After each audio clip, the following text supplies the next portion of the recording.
The last room at Wrenwood Inn. It was supposed to be just a place to sleep. After a long drive across endless stretches of rural highways, with storm clouds coiling low on the horizon, Emily had pulled into Wrenwood Inn, a worn, almost forgotten relic of a motel clinging to the edge of nowhere.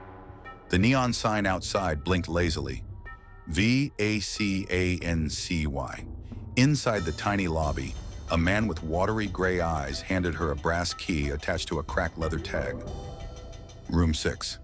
"Last one we have," he said. "Storm's rolling in. Best you stay inside after dark." Emily offered a tight smile, too tired to care. She grabbed a soda from the vending machine, fumbled her bag up the narrow stairway, and found her room. The door creaked loudly as she pushed it open. It smelled faintly of mildew and lemon cleaner. Beige wallpaper curled at the corners. A single bed sagged at the middle. The window faced the woods behind the building, and for a moment she thought she saw movement in the trees. But when she looked again, there was nothing. The first noise came just after midnight. A soft knock at her door, 3 taps, then silence. Emily sat up in bed, heart thudding. Maybe the wind, she told herself. Maybe another guest at the wrong door. Still, she slid off the bed quietly and peered through the peephole. Nobody. The hallway stretched empty in both directions. She turned back to the bed and stopped cold. There on the floor in front of the door was a slip of paper. Where had that come from? Hands shaking slightly, she picked it up. Scrawled in hurried, uneven handwriting were 3 words. "Don't open it." A cold dread settled over her. Open what? The second noise came at 2:14 a.m. This time it wasn't a knock.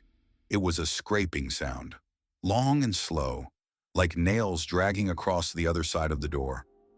Emily pressed her back against the far wall, clutching her phone, fingers hovering over 911. But no service, of course.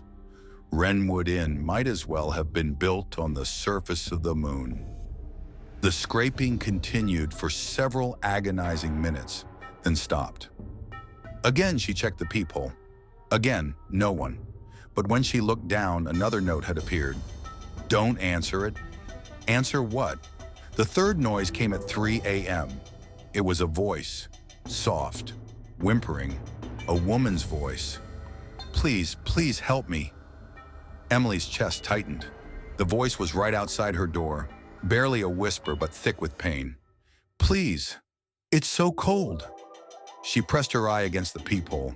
Again, nothing. Every instinct screamed at her to open the door, to help whoever was suffering out there. But the notes? She backed away slowly. The voice turned desperate, then angry. "Let me in!" The doorknob rattled violently. Emily grabbed the heavy wooden chair from the corner and wedged it under the handle. The voice shrieked once, a sound so raw and inhuman that she clapped her hands over her ears. Then, silence. Complete, utter silence. At sunrise, the storm broke. Light poured weakly through the window. Emily packed her things in record time.